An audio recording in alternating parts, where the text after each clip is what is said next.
Mula pa kahapon ang walang galawang traffic sa mga kalsadang apektado ng APEC o traffic plan para sa APEC Summit. Narito report ni Isay Reyes.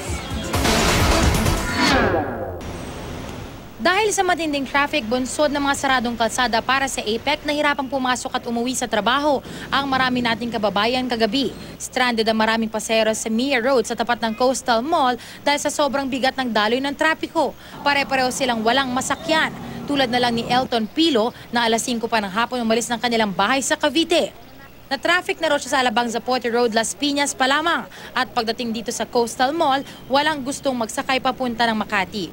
5 p.m. po akong umalis ng bahay sa Cavite to Makati po.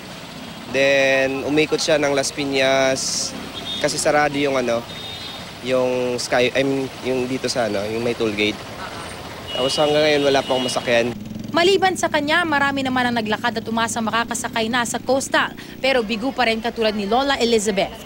Mula sa Malibay, Pasay, naglakad na raw siya papasok. Sana naman yung ibang lane sa mga sasakyan na para sa mga tao, sa mga pasahero, gaya namin. No? Di namin alam saan kami ngayon kukuha ng sasakyan.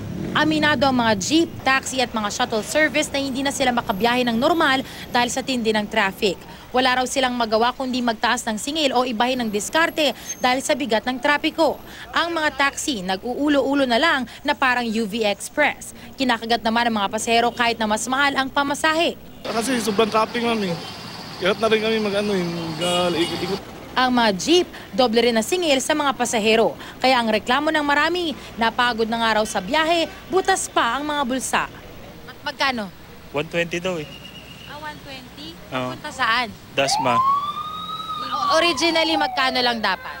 50 plus. Nag-grab nila ng opportunity. Isay Reyes, GMA News.